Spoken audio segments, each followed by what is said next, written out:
โดยบุญอภิวันอัญชลี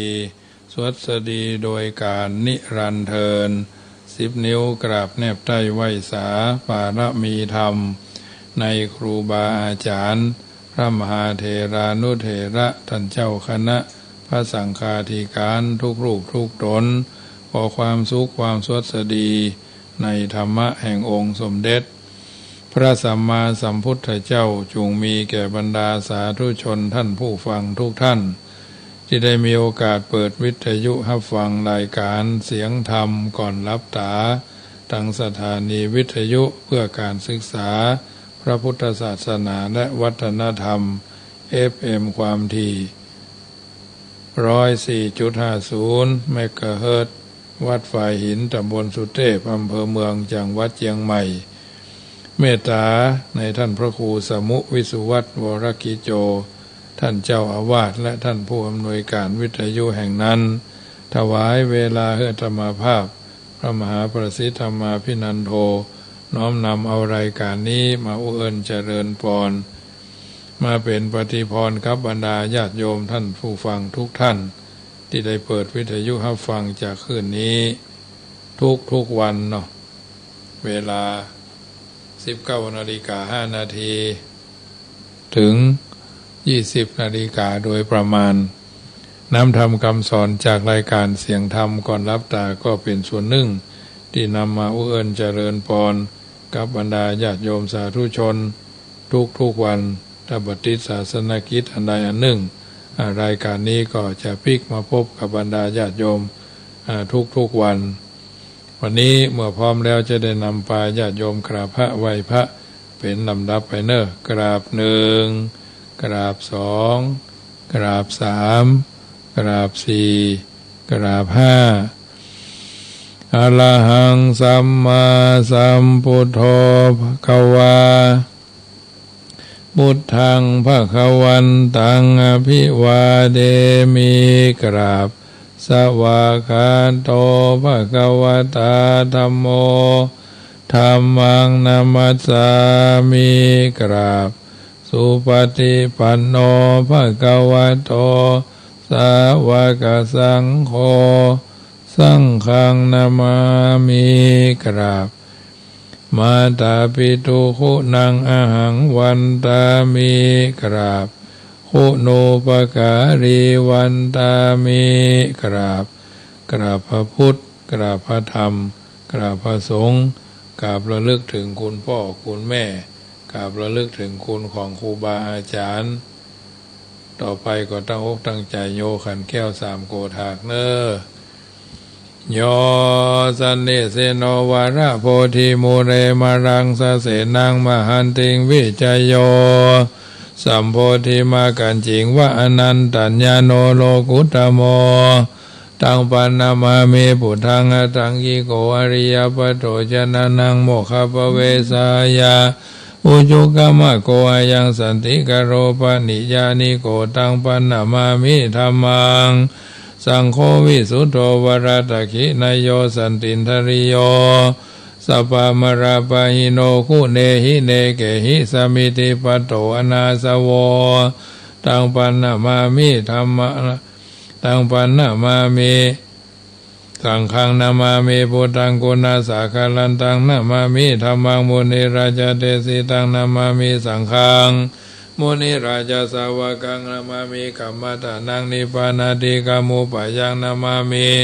กัมมตานาตายกาจาริยังนิพพานามากุเทสกังอัจจโยโนพันเตอจักมายะถาภรังยะถามุระหังยะถากุสลังเยมายังพุทธธรรมสังฆกัมมตานาตายกาจาริยสังฆเตสุปัญจรัตเนสุอาทิเตวะปัจจุปันเนวะอวิวายทิวาระหูวากายเยนะวาวาจายะวามนัสสาวาปะมะตังวาการะวังวากาสิมาติสวายะถาธัมมังปฏิกโรมาเตสันโนปันเตพุทธาติรัตนาปัญจกังอนุกัมปังอุปาทายาจยังอจยโตปฏิกันันตุขมันโต อายติงสังวาริสามานาปุเนวังกาลิสามา จ สัมพุทธปูชามหาเตชะธรรมปูชามหาปัญญาสังฆปูชามหาลาภปูชาละเหปูชายะโตพุทเทยะติวาสาวะเกปปัญญาสมาธิกันเตติเนโสกาปริเตเตเวเตถาทิเสปูชายะโตนิพุทเถอากุโตภเยนะสกาปุญญาสังฆตุงิเมตามาปิเกนะจิอิเมนะอากิตุปาภูภาราชาปูชาการวะกะเมนะเมตยาพุทธสานัญจารภามหาเสยวานุปัจจโตพุทโธเมตโยเตวะภูจิโตสังสาเลสังสารันโตปิอปเยนะคามามหาเสนิพานะปัจจโยอนตุโนนิจังนะโมตัสสะภะคะวะโตอะระหะโตสัมมาสัมพุทธัสสะนะโมตัสสะภะคะวะโตอะระหะโตสัมมาสัมพุทธัสสะนะโมตัสสะภะคะวะโตอะระหะโตสัมมาสัมพุทธัสสะพุทธังสรณังกัจฉามิธัมมังสรณังกัจฉามิสังฆังสรณังกัจฉามิทุติยัมปิพุทธังสรณังกัจฉามิทุติยัมปิธัมมังสรณังกัจฉามิทุติยัมปิสังฆังสรณังกัจฉามิตติยัมปิพุทธังสรณังกัจฉามิตติยัมปิธัมมังสรณังกัจฉามิตติยัมปิสังฆังสรณังกัจฉามิสรณกามานังพุทโธสัพพัญญูตยาโนธัมโมโลกุตโลนาวาสังโฆมะกะปะระโตจาอิเจตังรัตนะตยังเอตัสสะอนุภาเวนะสัพพะอันตรายโยวินาสันตุโนติปิโสภะคะวะอะระหังสัมมาสัมพุทโธวิชาจารณะสัมปันโนสุขโตโรกาวิทูอนุตตโลปุริสธรรมสารติสัทธาเทวมนุสานังพุทโธภะคะวะติสวากขาโตภะคะวะตะธัมโมสันทิฏฐิโกอากาลิโกเอหิปัสสิโกโอปนายิโกปัจจตังเวติทัพโพวิญโยหิติสุปฏิปันโนภะคะวะโตสาวกสังโฆอุจุปฏิปันโนภะคะวะโตสาวกสังโฆสามิจิปฏิปันโนภะคะวะโตสาวกสังโฆยติตังจัตตาริปุริสายุคานิอัฏฐปุริสาภุคลา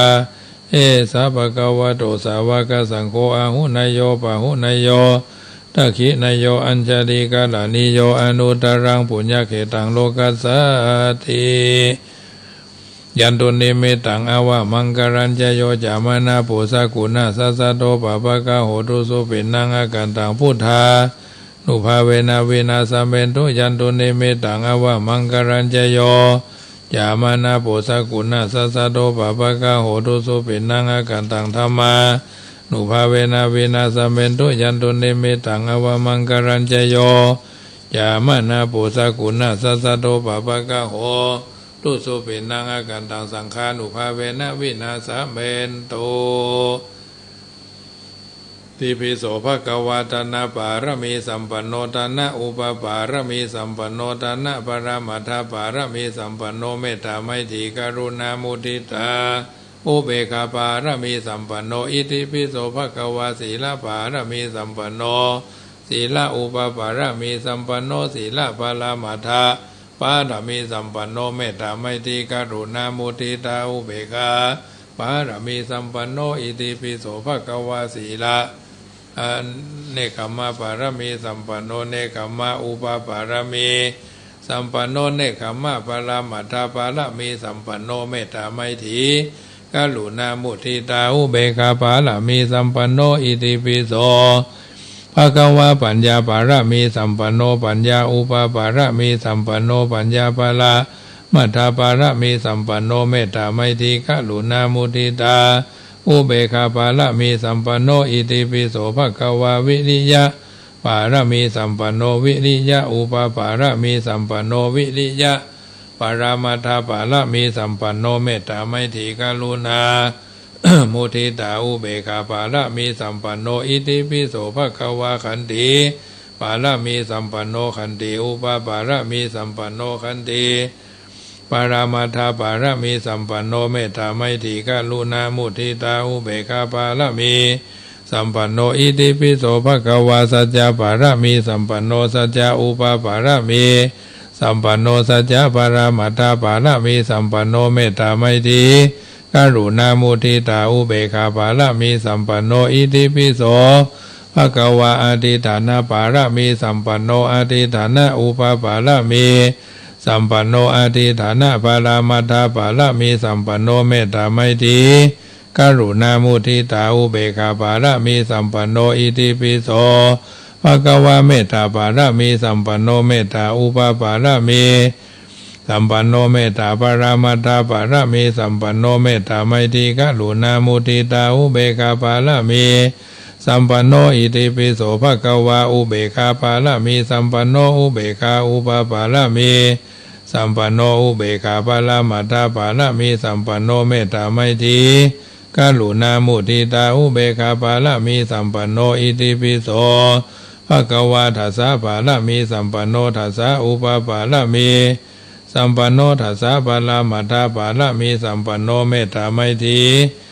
กรุณามุทิตาอุเบกขาปารมีสัมปันโนโสภควาอิติปิสวาธุพระปัญญาปารมี30ตาสวาธุพระปัญญาปารมีวัดแวดล้อมวิริยาปารมีอ้อมระวังดีศีลปารมีบางหอกบางดาบเมตตาปารมีผ่าแพ้ทางปืนตาหน้าปารมี คือเป็นพื้นดังต่ออุเบกขาปารมีคือก่อเป็นเวียงสัจจะปารมีแวดละวังดีเป็นไม้ไทยคันตีปารมีกลายเป็นหอกเป็นดาบบางนาไม้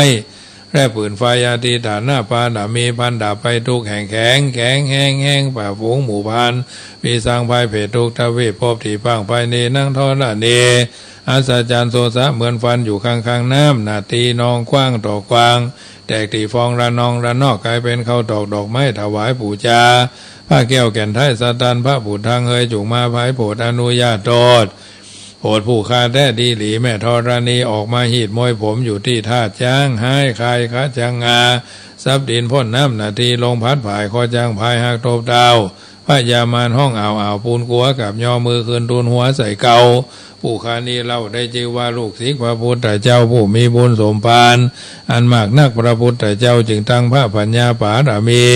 ไว้เกาจันทั้งไว้ทั้งหน้าก็ได้เกาจันทั้งไว้ทั้งหลังก็ได้เกาจันตั้งแต่หัวแผ่วตีนก็ได้เกาจันตั้งแต่ตีนแผ่วหัวก็ได้เกาจันแสนวาลูกผืนจักมาเสมอเหมือนฝนแสนหาก็บ่มีมาจากใครใดข้าพระเจ้าเลยได้ชื่อว่าพุทธคุนังธรรมคุนังสังฆคุนังพุทธอินตาธรรมอินตาสังฆอินตาอัสสหับแม่ธรณีผู้อยู่เหนือน้ำผู้อยู่กำแผ่นดินกันข้าได้ละลึกคือถึงอาคุณพ่อคุณแม่คุณครูบาอาจารย์คุณพระแก้วเจ้าทั้ง3ประการคุณพระพุทธคุณพระธรรมคุณพระสงฆ์คุณแดดคุณฝนคุณน้ำคุณลมคุณไฟคุณกุศลเจ้าก็ดีคุณนางอุตราเจ้าก็ดี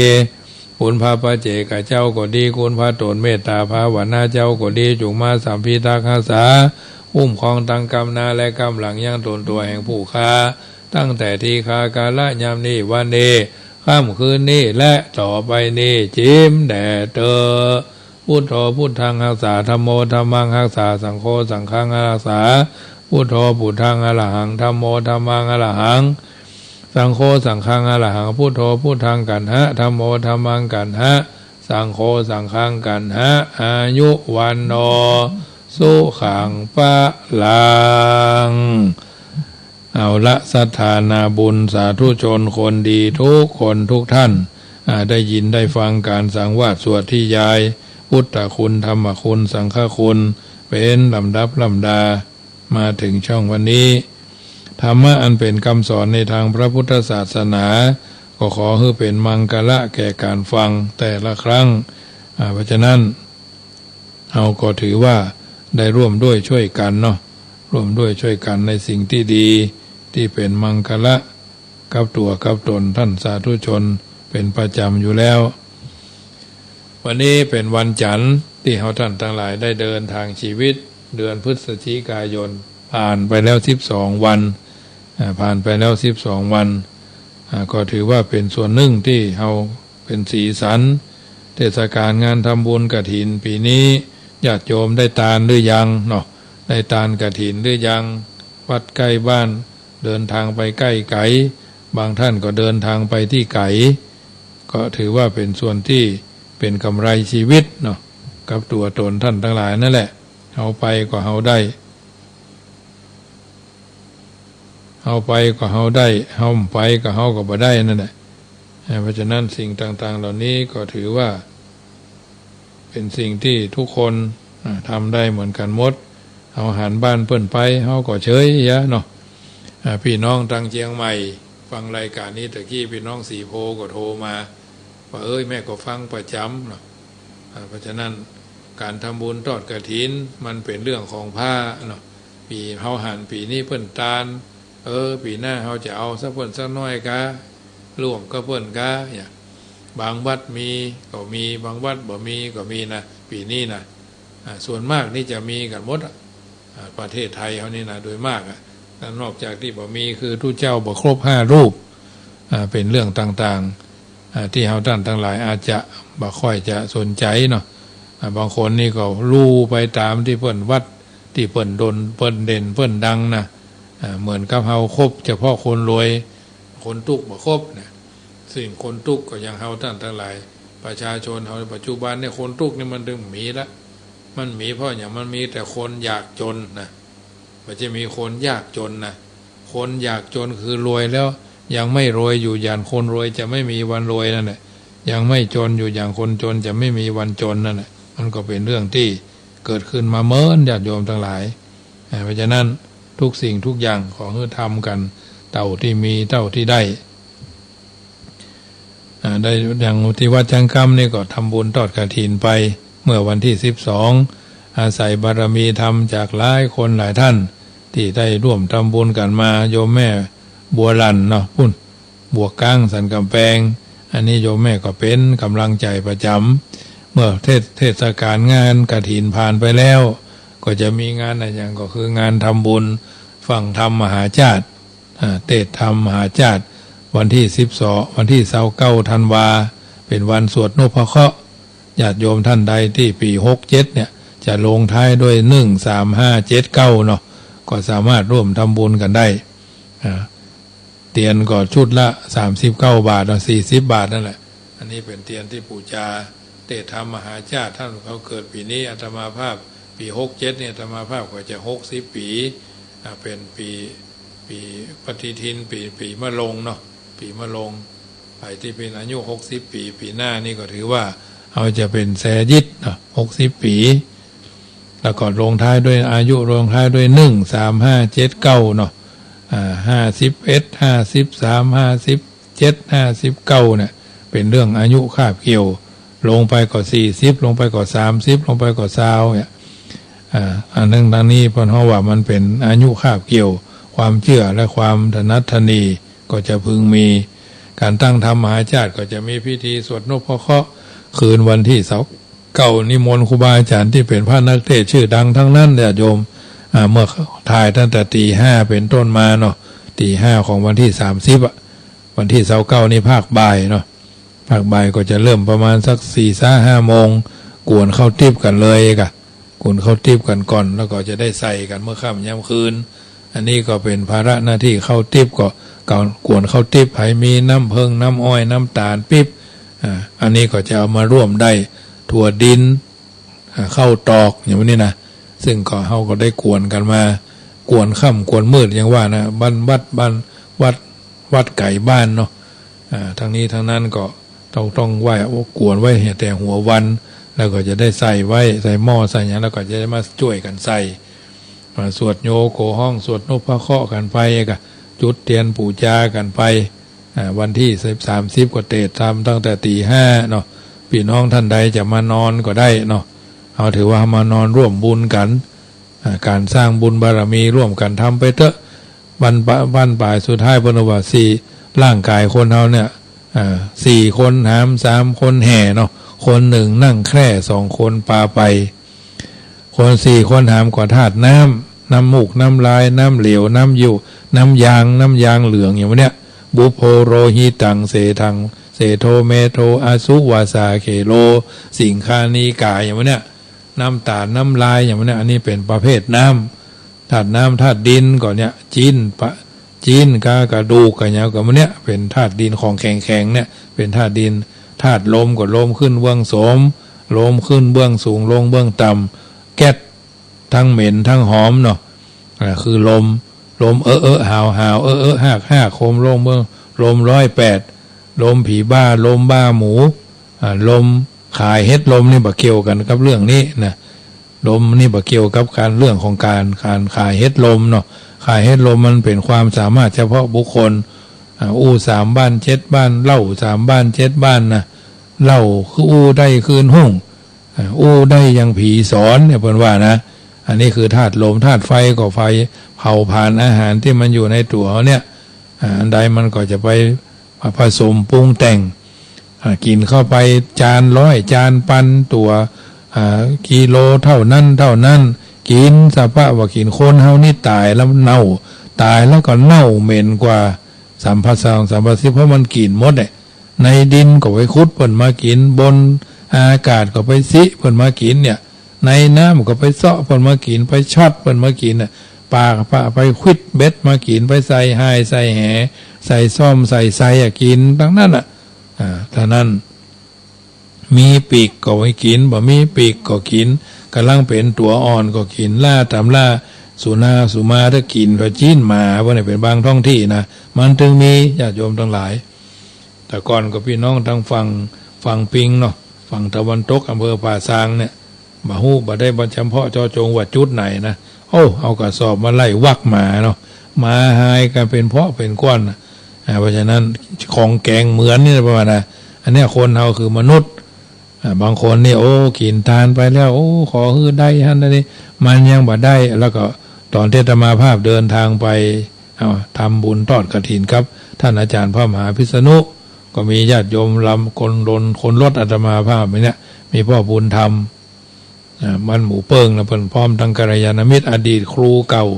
ถามกันว่าไปวัดไปว่าอย่างอันอย่างนี้นะขึ้นเต้าทั้งสีแปลงสวยไปวัดไปอย่างนี้นะสายเต้าทั้งสีอย่างอันนี้แต่เล่าท้องที่มันมาเหมือนกันเนาะกินตาลหยาดน้ำเขาก็ไปกินด้วยความบริสุทธิ์ใจบางคนนี่บ่ไปเลยแต่หู้มดอันคนไปวัดกับคนบ่ไปวัดเนี่ยมันไผ่จะได้บุญคนไปวัดน่ะก็ได้บุญเพราะไปฝากธนาคารบุญเนาะบุญกุศลอาตมาภาพก็ละคนเฮาตายไปแล้วยังบ่ได้เตื้อก็จะต้องเวละเฮเววนละเฮวเปวฟูไปเรื่อยๆกว่าจะไปเจอตรงนั้นตรงนี้นะอันนี้บ่ได้เขียนเสือหึ่งงัวกลัวนะญาติโยมทั้งหลายบุญกุศลที่เฮาทำกันแต่เนอวันเนี้ยทำไปเรื่อยๆเนี่ยมันยังบ่ได้เตื้อตายไปต้องไปเสวยวิบากเปรียบเสมือนเฮาเป็นละอ่อนสุมาเถอะเฮาเง่าก่อนหรอเฮาเง่ามาก่อนลวกจึงเกิดปัญญาคนเกิดคนมีปัญญาเกิดจากคนใบ้นะเนี่ยมันมีคำก่อนเอาไว้นะเง่ามาก่อนลวกจึงเกิดปัญญาคนมีปัญญาเกิดจากคนใบ้จีนเกิดก่อนนอนคนนอนก่อนไข้นะมาตกหัวขึ้นใดก่อนห้องนี่เนี่ยอันนี้เพิ่นว่าไว้เนื้ออาตมาภาพไม่ใช่สมรักนะไปตามอัตลักษณ์ที่เพิ่นเขียนเอาไว้นะลายลักษณ์อักษรเพิ่นกล่าวไว้ตายไปแล้วนะบ่ใช่ว่าจะได้ไปกินอันนั้นทานขันเข้าแล้วคนเฮานี่โดยมากบัดทานขันเข้าสำรับเข้าเนี่ยใส่บาตรบ่เคยทำบุญให้ตัวเก่าหรอกทำเพื่อกับพ่อเมื่อคือถึงพ่อทานหาพ่อแล้วแหมอย่างนึงเวลาแม่บ้านตายนะพ่อบ้านบ่ค่อยจะทำบุญหาเด้ออาตมาประเมินได้เลยปีนี่นะประเมินได้เลย2-3 ส่วนเนี่ยพ่อแม่ยิงจะทานหาพ่อชาย2 ส่วนถ้าพ่อบ้านตายนะแม่บ้านฮักจริงฮักแต่ฮักจริงฮักจังฮักแท้ทานขันเข้าหาผู้ที่เป็นภริยา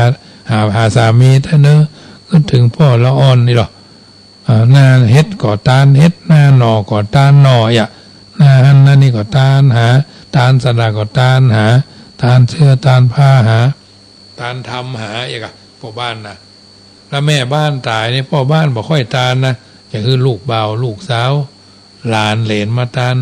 น้อยตานหาไผอีพ่อบอกขึ้นมาตานก็เข้าหายแม่ก็พ่อเธอเขายังมาอีพ่อมันได้มาหรออันเนี้ยมันเป็นเรื่องที่น่าคิดอันนี้บนห้องว่าฮักกันเหมือนไก่ขึ้นเฮือนเนาะฮักกันเหมือนไก่ขึ้นเฮือนบางเทื่อพ่อบ้านก็เฮาอยู่ด้วยกันนี่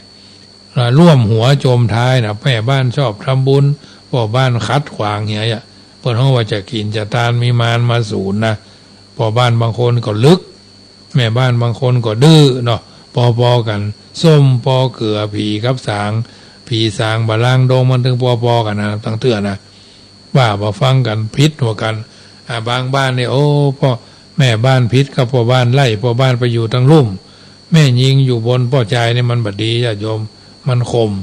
เมียบักเคารพผัวทองเท่าด้นหลัวก็ตึงมดผัวบักเคารพเมียทองเท่าหนวดกุ้งก็ตึงมดก็หมายความว่าตึงชีพหายนั่นแหละอันเนี้ยเป็นเรื่องที่โบราณท่านบัณฑิตท่านกล่าวไว้บางบ้านนี่นะ แม่บ้านด่ากันเป็นบอกเป็นมาย่ำนึกถึงวันที่เฮาฮักกันเฮาเคารพกันเฮาย่ำเคารพกันมัดกิ่งไว้ยอดทองกระบองยอดเพชรจังกันมาก็ถึงป้นกันขว้างงูถึงป้อนคอบางคนบ่ค่อยพอใจพ่อบ้านบางคนโดยเฉพาะญาติหรือคนที่สามในครอบครัวมักจะวุ่นวายบางเทื่อก็พี่ผัวเดืออวดดีบางทีก็น้องผัวอวดดีไปเพื่อนไปเสี่ยมไปสอนเนี่ยเรื่องของครอบครัวไผครอบครัวมันคนเฮานี่มันเพื่อนว่าก้าวไก่หน้าที่ร่วงเกินหน้าที่เนี่ยชอบไปขี่เทียนให้เพื่อนเดินเนี่ยตัวเองเนี่ยมาเดินเส้นตัวเองให้มันดีเนี่ยมันเดินเส้นตัวดังให้มันดีบางทีบางครั้งก็เอาลูกสาวลูกบ่าวมาอ้างลูกสาวลูกบ่าวมันมาที่หลังเขาหรอ เป็นผู้ที่คือความเคารพนับถือลูกสาวบางคนก็ลูกจะเป็นอภิชาติบุตรเนาะลูกจะลักกว่าพ่อกว่าแม่บางทีบางครั้งพ่อแม่ไปกินไปทานก็ดีโดยเฉพาะพ่อแม่กล้าขายนี่นะลูกบ่าวลูกสาวบ่ค่อยจะเอาแนวเอาพอดอสมัยใหม่ถ้าคนเจ้าของสวนบรรยายสวนนั่นสวนนี้คนเท่าตายละมีน้อยส่วนเดียวแต่นะลูกบ่าวลูกสาวจะแย่ต่อยากนานได้สตางค์นี่เขาถึงใจไปเงานะพอเขาขายครัวหรอแต่ก่อนเนี่ยกลมเงยหลังโกหลังกงกล้าขายนะเดี๋ยวนี้กล้าขายทางออนไลน์เนี่ยสุดแต่ปุ๋ยใส่ไปแล้วแย่เขาก็ขายทางออนไลน์ ของแห้งตั้งหลายเขาขายทางออนไลน์ทั้งนั้นก็ดีอยู่นะยุคขยะข้อมูลปฏิกูลข่าวสารมันเกิดมีกันทั่วหน้าแล้วนะเรื่องต่างๆเหล่านี้เราต้องรู้เท่าเอาไว้กันรู้ทันเอาไว้แก้ถ้าแย่แล้วมันแก้บัตันนะเพราะฉะนั้นเขาถึงเรื่องตายเนาะตายแล้วยังมาได้ทับส่วนบุญเตื้อเอาทำไปเตอะบางเตื้อบางครั้งตาลไปเขาบอกเคยตาลนึกเขาเปิ่นกินกันก็บากินอย่างได้อย่างนึกเปิ่นว่าเวลามีคนตายเนาะเอาศพไว้บ้านก็ดีเอาศพไว้วัดก็ดีเขาด่าเข้าไปไว้บนหีบศพนั่นน่ะเขาจะได้กินก็ทำผูกนึ่งเปิ่นกล่าวเอาไว้ว่าเวตาลูกบ่าวเปิ่นตายเนาะพ่อก็เป็นห่วงเป็นน้ำเป็นห่วงเป็นใยว่าลูกตายให้ห้องให้หุยตาเอาเข้าไปส่งไปเหี่ยวตึงวันได้เป็น2-3 ปี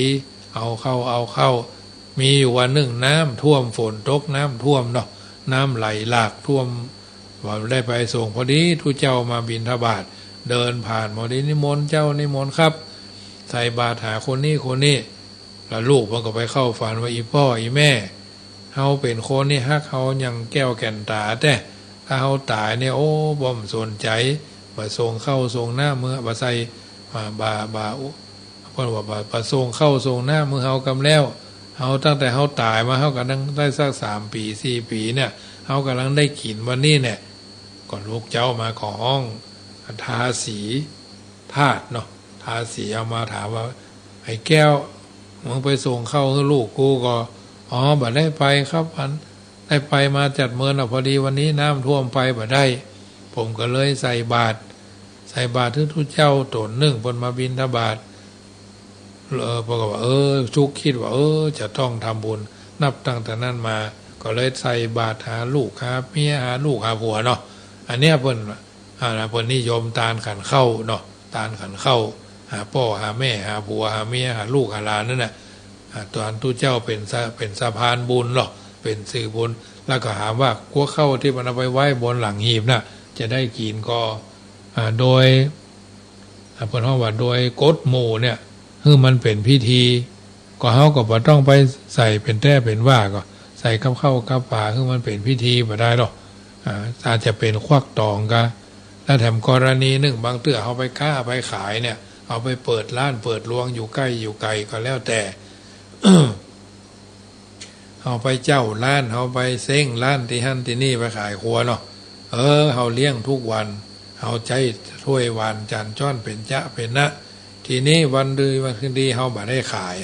เอาก็จะมีอัคลิกใจอยู่ว่าเทพบุตรเทวดาที่เอาเลี้ยงบวงสรวงสังเวยเส้นสวงเพื่อหน้าเขาจะต้องกินเพราะฉะนั้นเวลาเอาไปค้าขายต่างถิ่นต่างที่ไปเจ้าร้านไปเซ้งร้านเนี่ยทำเป็นควักตอง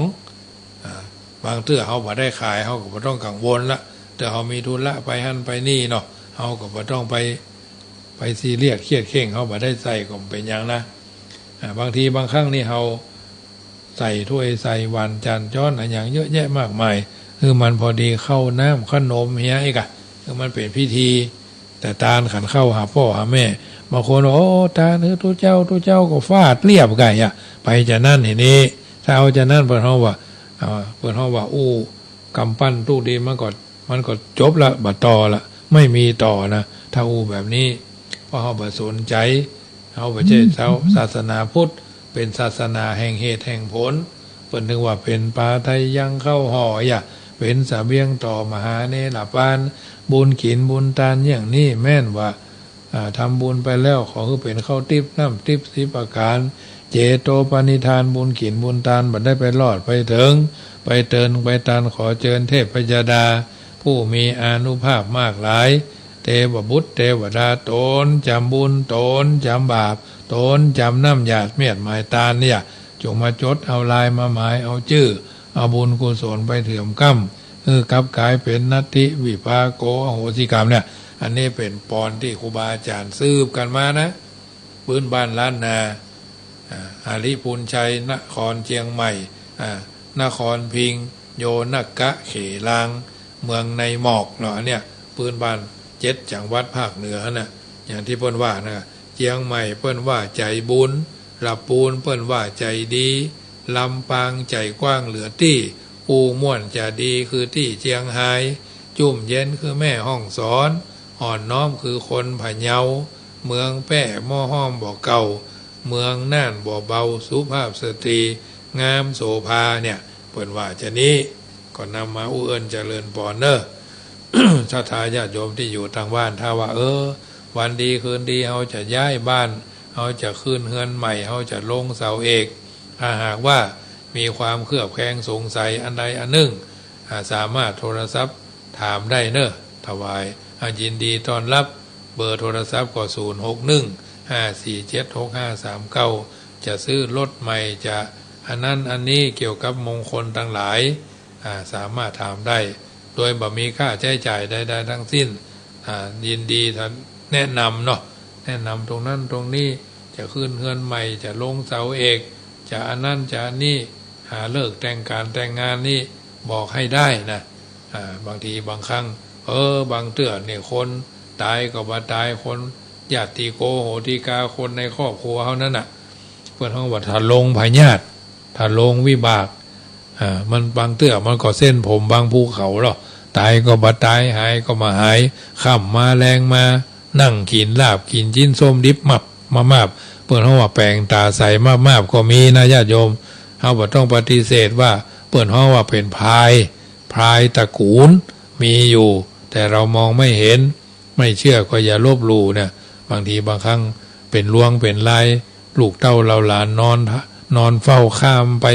เสาะกินของดิบของแดงนะแต่วันตกดินตาใสมากๆแล้วแต่วันขึ้นมาเป็นตามอยออกตอกไปนะเนี่ยมันก็ถึงมีเพราะฉะนั้นเรื่องต่างๆเหล่านี้มันเพราะว่าลี้ลับนะ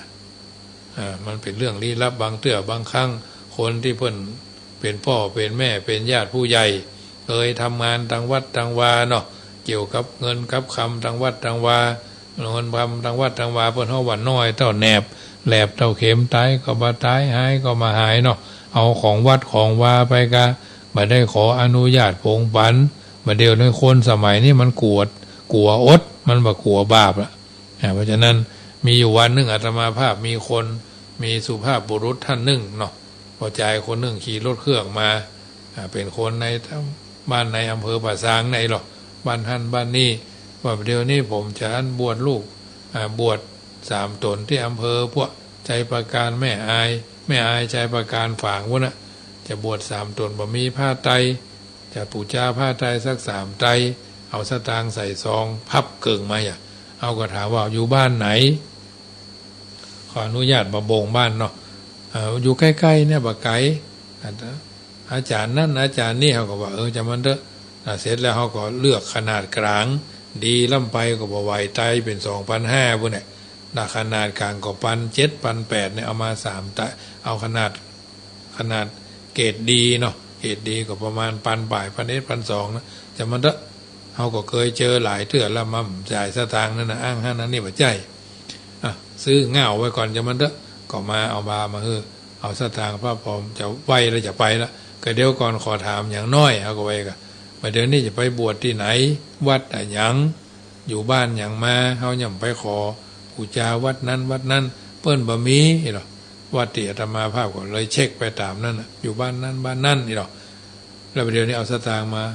3 ไตรนี่ไตรละ200ต่างช่วยกันทุกพี่ก็เขาก็ยกจบสาวานมือไหว้ว่าขอตั้งจิตอธิษฐานว่าข้าพเจ้าเอาผ้าไตรไปร่วมบุญครั้งนี้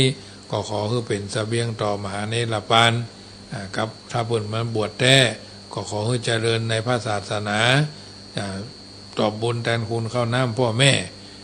ทางนั้นทางนี้ก็อธิษฐานเสร็จแล้ว3 ไตรนี่600โอ้สตางค์ผมมาถึ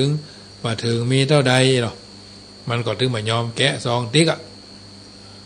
ถ้าจะสัก100ก็มันก็สัก4-50เขาก็ถึงว่าอันเอาอีกก็แล้ววันทุกปีเบาถ้าเขาเอาไปบวชแท้ก็ขอเขาเจริญก้าวหน้าถ้าเขาบ่ได้เอาไปบวชแท้อันนี้ก็แล้วแต่บุญไผ่กรรมมันเนอะทุกปีก็ว่าได้แต่ยะเนาะเดี๋ยวนี้เขามาในวัดเทวดาวัดของหู้ก่อหันถ้าเขาออกจากวัดไปเทวดาบ้านก่อหู้ก่อหันบ่ได้แจ้งนะคิดกรรมคือเอาไปคิดว่าถ้าเขาคิดบ่ดีขอให้มันจบแค่วัดนี้เนาะต่อไปมันจะเป็นปัญหาเดี๋ยวนี้กล้องมันก็ถึงบันทึกไว้แล้วเนาะอันเดิมบังเอิญว่าธรรมาภาพก็มีกล้องไว้เนาะคนที่เอาไปเนี่ยหน้าตาจะดีเนี่ยขี่รถยังเพิ่นจะเหาะเนี่ยเอาผ้าคลุมหัวไปเราจะมันเถอะเดี๋ยวนี้เอามานี่กล้องวงจรปิดของทุกพี่ก็ถึงบันทึกไว้ละเลขรถเลขลามันก็ถึงมีในห้างในเนาะพอเอาเข้าวัดมามันก็ถึงบันทึกแล้วเนาะรถแต่ละกันเข้าวัดมาเนี่ยมันก็เป็นหน้าซื่อไว้หรอมาเป็นอย่างนี้เนาะถ้าเขาได้เอาไปบวชก่อนก็แล้วแต่ถ้าเขาจะหากินอย่างนี้อาชีพนี้มันแบบสุจริตนี่เนาะเพื่อนเขาว่าจุกินหลอกกินต่อกินเตาะกินเนี่ยเนาะ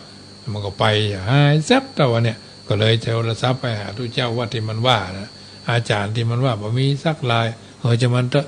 เนี่ยเงามาก่อนลวกจึงเกิดปัญญาคนมีปัญญาเกิดจากคนใบจีนเกิดก่อนนอนคนนอนก่อนไข้นะมาตกหัวขึ้นใดก่อนห้องเพราะฉะนั้นญาติโยมสาธุชนท่านผู้ฟังทั้งหลายรายการเสียงธรรมก่อนรับตาถ้าช่วงนี้เป็นช่วงเดือนแห่งกฐินทานมหาทานบารมีบางวัดก็มีเจ้าสัวเศรษฐีใจบุญนายทุนใจดีมาถวายเรื่องของผ้าเนาะอุปกรณ์การกินการทานก็เหมือนกันของบางอย่างถ้าเขาตั้งใจจะเป็นเจ้าภาพทานผ้ากฐินปีต่อไปถามว่าเขามีสตางค์กับผ้า3 ไตรจะดีก็ดีมันเรื่องของผ้าหรอ เขาบอกต้องไปฟังวแววีวูนะแมงพิงแมงพ้องเขาฟังเขาตั้งใจจะเป็นเจ้าภาพทานถวายผ้ากฐินทานหรอกับทั้งผ้าอานิสังสบริวารเหล่านี้นะและของบริวารนะมีก็ได้บริวารที่สำคัญเนาะเป็นเรื่องของผ้าบางอย่างถวายไปแล้วผมจะได้ใจผ้าไตรก็ดีเครื่องหั่นเครื่องนี่ก็ดีบางเทื่อบางวัดนี่ผมจะแยกกินเนี่ยเอามีก็ได้ถ้าอู้กันง่ายๆถ้าจะห้างอย่างเครื่องบวชอุปกรณ์การบวชก็ใช่อยู่เนาะมันมีเครื่องก่อสร้างเนาะขอบกไม่มีจอบเสียมอย่างต่างๆแล้วเนี่ยเป็นเรื่องที่เขาท่านทั้งหลายจะนำพิจารณาแม่บุญปั่น3 ยอดว่าจะได้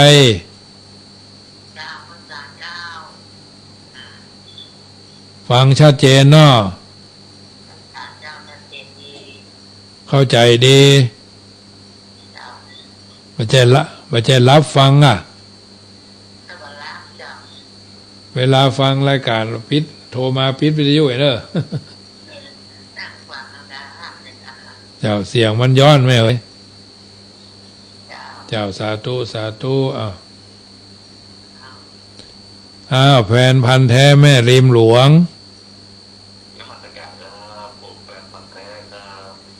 ชัดเจนดีเนาะแม่ริม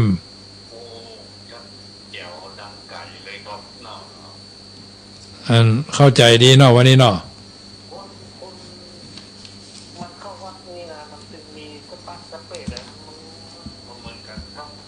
น่ะค่ะมัน108 คนนะพ่อเอ้ย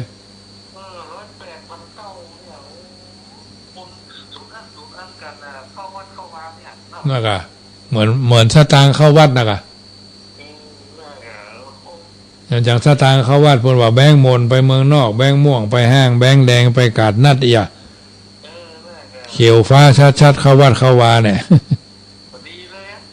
เจ้า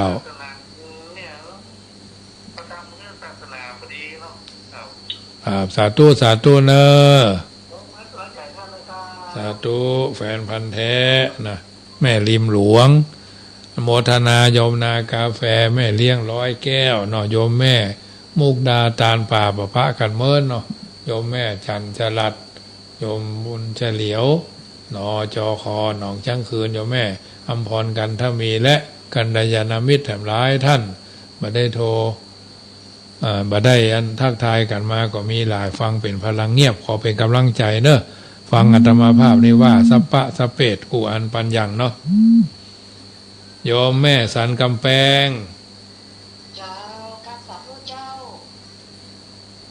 ฟังทุกวันเนาะหรือกำลังฟังวันนี้ฟังทุกวันเจ้ารายการนี้จบก่อนละเลย